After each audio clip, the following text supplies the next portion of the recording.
Welcome to the celebration of Black Voices. A special thank you to everyone who participated in this much needed and much wanted project. At this time, I'm extending a warm welcome to everyone and hope that you listen with your heart. Enjoy. I am so honored and excited to be able to provide the introduction to the Celebration of Black Voices project. Thank you to the team at Wellington who helped to advocate for and build this initiative, including David Glover, Michelle Burkhalter, and Yolanda Johnson. This project is so important. It brings both a heightened awareness and a celebration to the outstanding ideas and perspectives from our Wellington community. During this challenging year, where the school, along with each of us, has grappled with issues of racial injustice in the world, our commitment to be an anti-racist institution requires that we listen more. Providing these platforms for our community to share their stories is a critical component in this process. This is an outstanding and necessary step along our journey, and I really appreciate those who have taken the time to share their stories during this inaugural year. As an educational institution, we will continue to do the work. This work is actually never done. Thank you for your trust, honesty, and partnership on this journey. I hope you enjoy the celebration of Black Voices.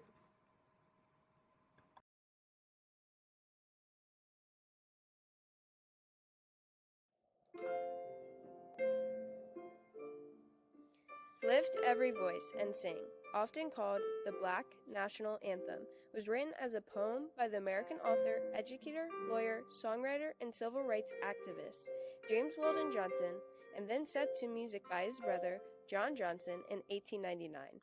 It was first performed in public in the Johnsons' hometown of Jacksonville, Florida, as part of a celebration of Lincoln's birthday on February 12, 1900. By a choir of 500 school children at the Sampton School, where James Weldon was principal.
Raymond Lewis Jr. graduated from Wellington in 2000. He continued his education at Morehouse College, where he studied applied physics and minored in mathematics. Then he went on to pursue a degree in electronic engineering at Georgia Institute of Technology. Raymond now designs power systems for diagnostic imaging in healthcare. He also provides ministry and business management and consulting throughout the U.S. and is now an executive director of ministry operations at Multi-Campus Ministry in Georgia.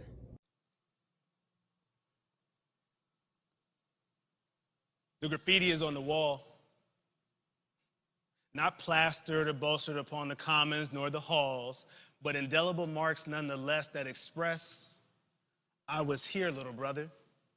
in a late night study fight to ensure that you'd see that HBCU was an option too, and one that really wanted you.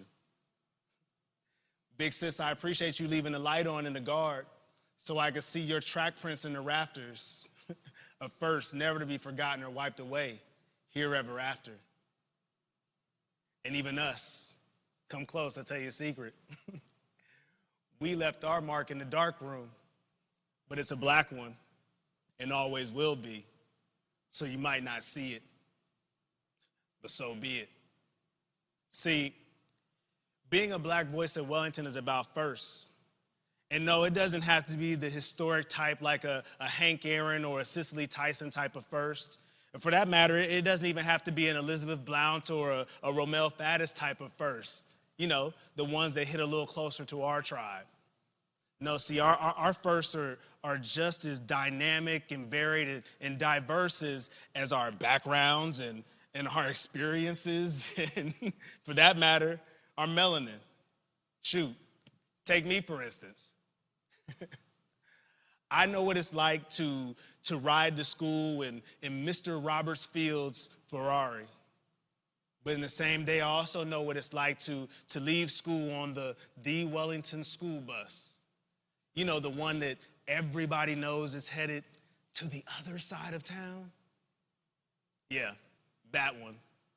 The one we would sit on and wonder, why is this single bus's windows the only ones tinted?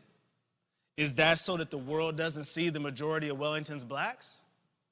Or let me guess, you were doing us a favor to save us the embarrassment of being seen being bussed, like it's the 1960s or the 1970s. You know, kind of like our Vice President Kamala Harris recently shared with the nation, jogged their memories.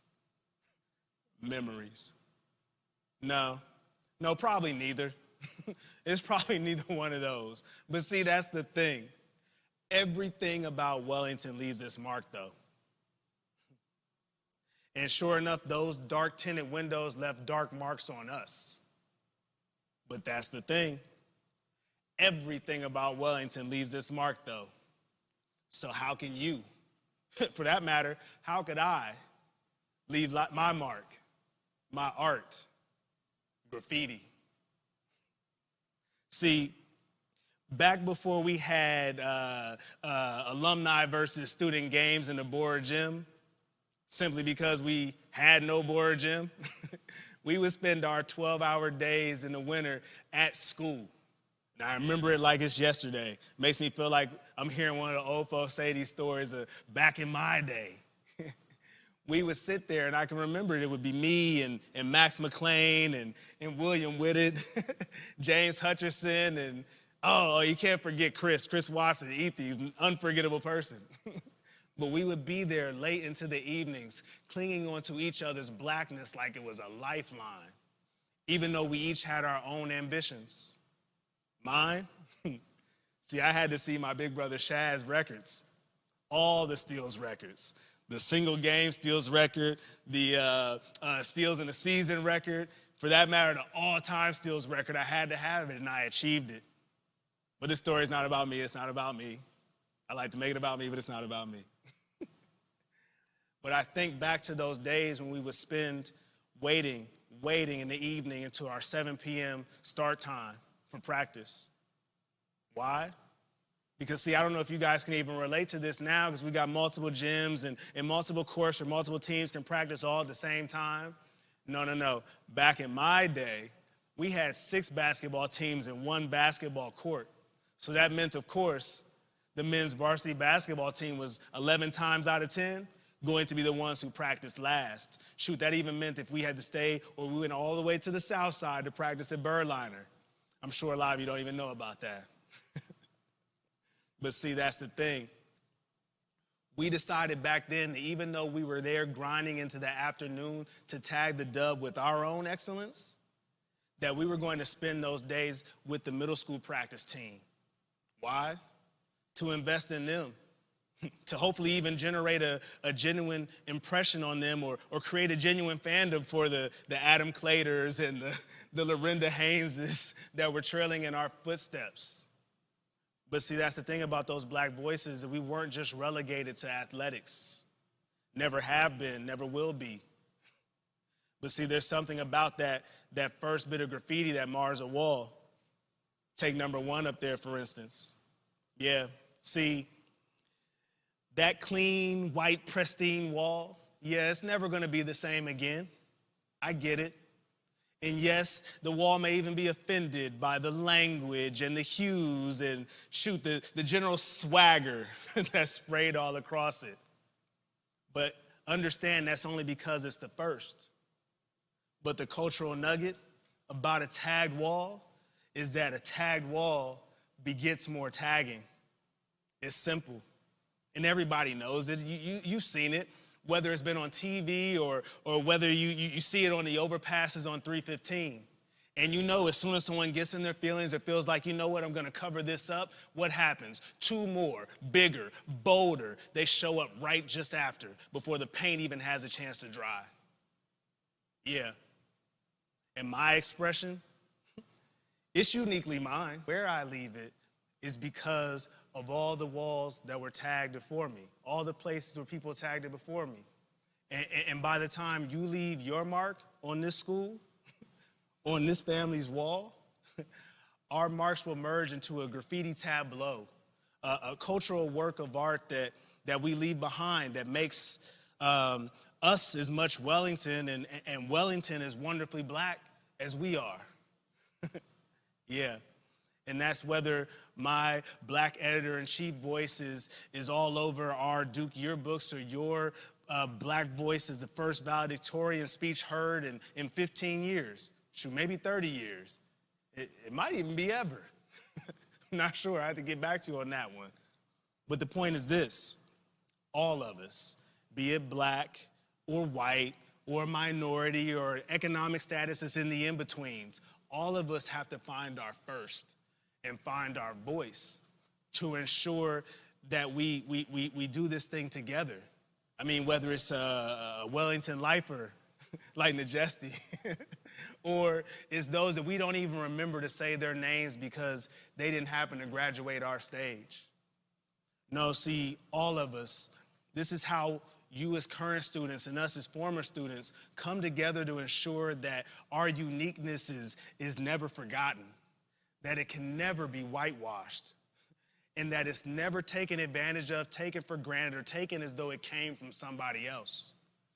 No, see, this, in your indelible mark, is how we'll truly prove whether Wellington has become a place of acceptance and belonging.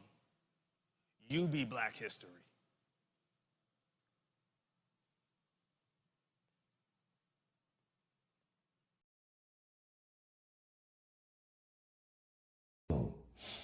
"13 Ways, an Introduction. Black boys scrape their knees, they bleed. Black boys cry and scream, they tackle life like air, gliding on wind, basking in a breeze. Black boys sit beneath trees, inhale fresh-cut grass, and dream. Black boys play with building blocks, are fascinated by clocks, cradle skateboards under their arms. Black boys love basketball and books, toss footballs and leaf through pages, lost in stories and myths. Black boys love comic books and superheroes, are heroes to little sisters and brothers. Black boys love popcorn and watching movies, love their grandmas and grandpas. Black boys hug and kiss their moms and emulate their dads. Black boys wear their daddy's shoes and ties, smear shaving cream on their smooth faces, giggling in steamy mirrors. Black boys shine bright in sunlight, build snowmen, and have snowball fights. Black boys study the stars, looking through telescopes, lie on their backs in tall grass, staring at the blanket of blue sky. At all the eyes, smiling and twinkling down on them. Black boys like to hum and drum, bebop, hip-hop, like to dance and sing, jazz and scream. Black boys are 3 dimensions of beauty, Black boys go to church, ride buses, go to school, sit on stoops, fly kites, shoot hoops. Black boys like to sit in their quiet and think about things. Black boys are made of flesh, not clay. Black boys have bones, blood, and feelings.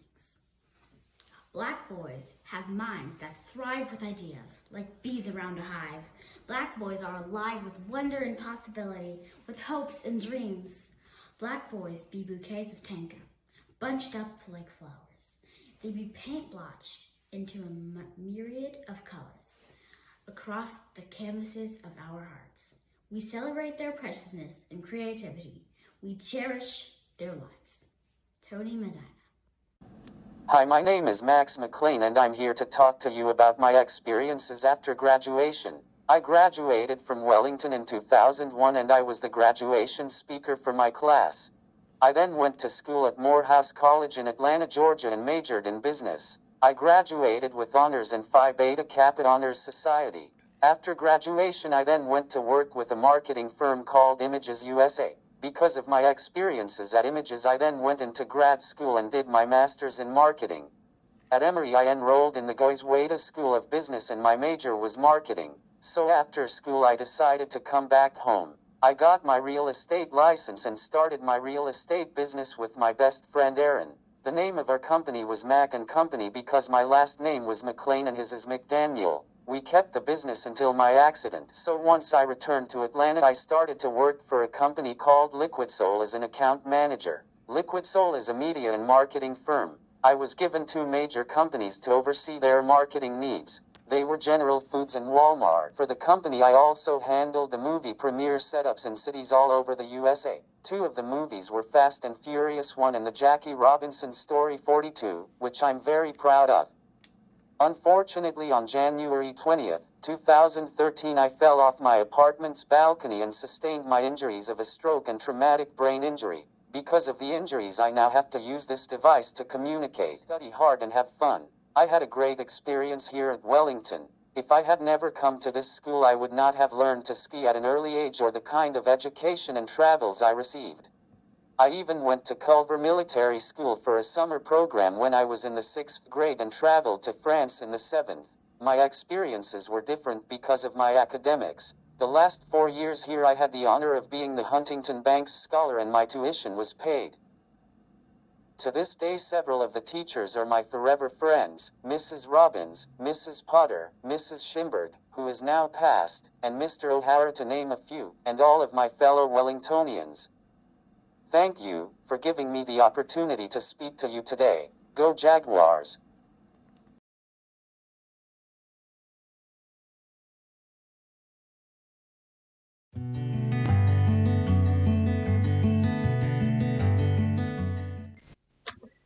When we were little, the endings of books never satisfied us.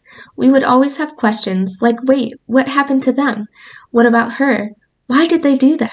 Curiosity was wired into our minds. But many of us didn't bring that curiosity into history class when we got older. We saw the stories in textbooks as complete and accepted documented writing as enough. But it's important to remember that history is just like our childhood books. It's a story, a picture painted of the past. And we need to view this narrative of the past with the same scrutiny that we viewed our childhood books. Because often what's accepted as history is incomplete, a one-sided story that's filled with many holes. And we'll never be able to fill in those gaps if we don't start asking questions again. Black History Month is meant to inspire people to educate themselves about forgotten Black history, to expose us to figures and stories that mainstream history doesn't really cover. It's a month devoted to helping us fill in the gaps. But what's important to remember is that none of this history is part of a distant, foreign narrative. In fact, it's the exact opposite. Black history is American history, as big a part of America's story as Washington and Jefferson were. It's a part of American history that we too often leave out, alongside the stories of countless other forgotten groups. Black Americans, Native Americans, Latinx Americans, Asian Americans.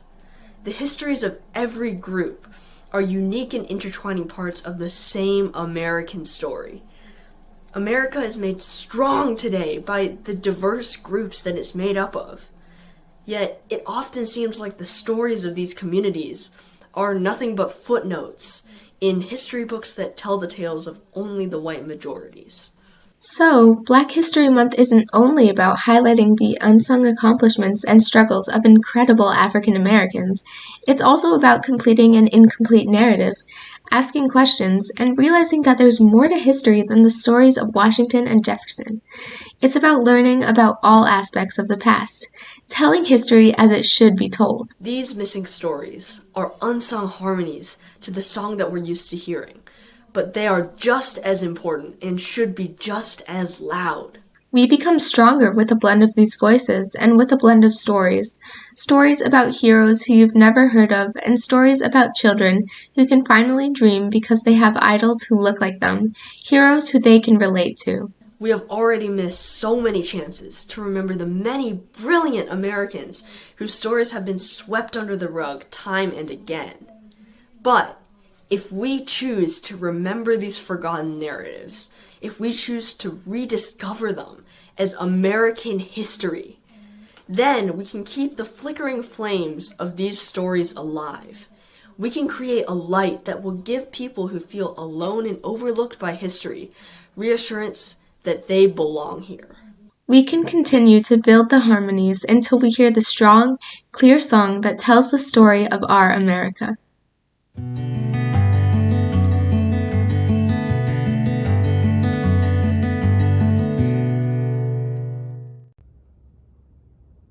Brett Hairston graduated from Wellington in 2017 and is currently a senior at Williams College, majoring in English with an Africana minor.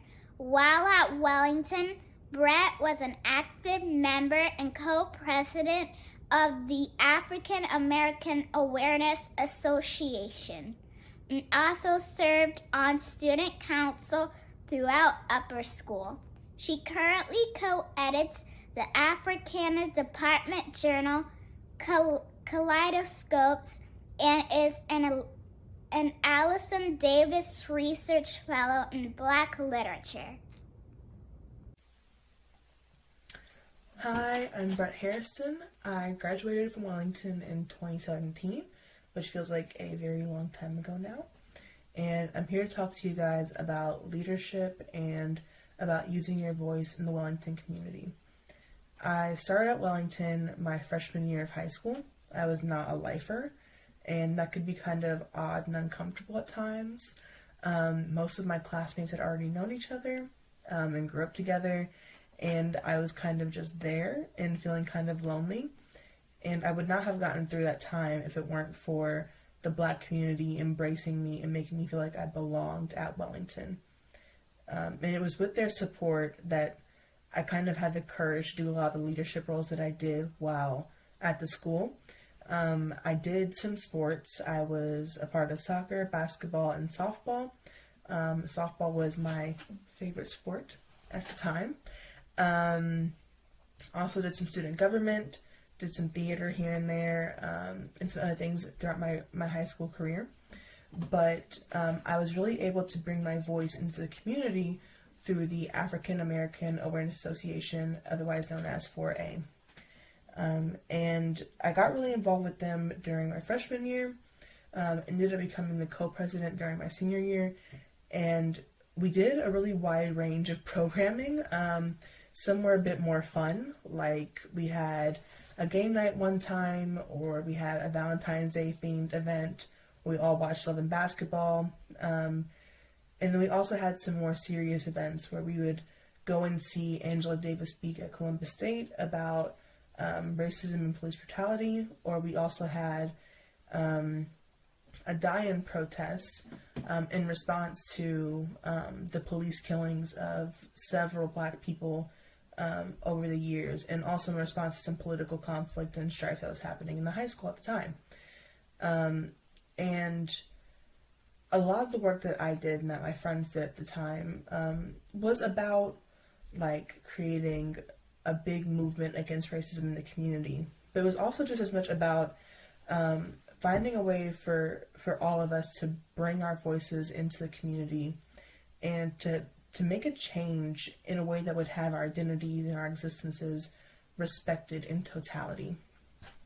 And although that work was really substantial and important at the time and had some lasting impacts, it's work that still has to keep happening.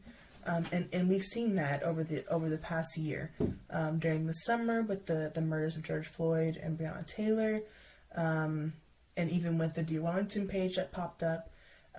We know as a community that we still have a lot of work to do to make everyone feel included and also respected in their identities across the board. And so I really want to challenge you all today to keep doing that work. Not just of challenging racism, but of bringing your whole selves into the community and having it be respected. And so that's what I have to say to you guys today. And I really hope that you guys take this message and this challenge and just really use your time at Wellington to, one, bring your voice in, but also hone it and develop it and get it ready to use in the future. So yeah. Happy Black History Month, and have a good rest of y'all's day.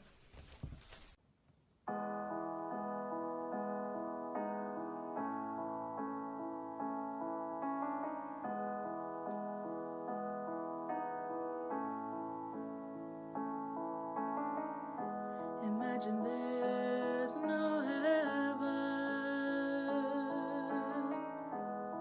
It's easy if you try.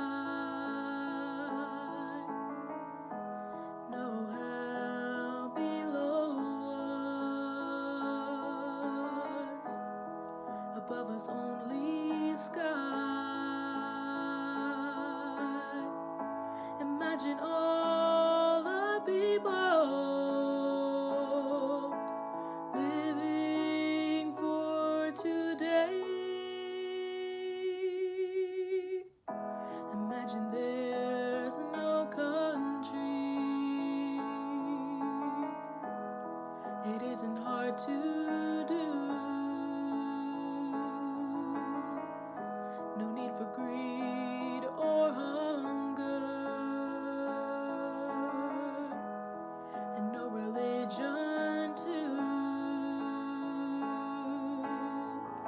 Imagine all the people living life in peace. You may say I'm a dreamer, but I'm not the only one. I hope someday you will join us, and the world will be as one. Imagine no possessions. I wonder if you can. Nothing to kill or die for. A brotherhood of man. Imagine all the people sharing all the world. You may say I'm a dreamer, but I'm not the only one. I hope someday you will join us, and the world will be as one. Hi, I'm Michelle Burkhalter, and I want to thank everyone who contributed to this celebration, from the kitchen staff to Dr. Terwin, alumni, current students, and staff. It's extraordinary how we continue to grow and shape the world as we're learning from the past, living in the present, and leading into the future. Some of the stories are hard to hear, but needed to be said. And with a community like ours, I know we will take this on with passion. And to borrow words from alumni Raymond Lewis Jr., make your mark so that our uniqueness is never forgotten. Go Jags. 1 and 2 and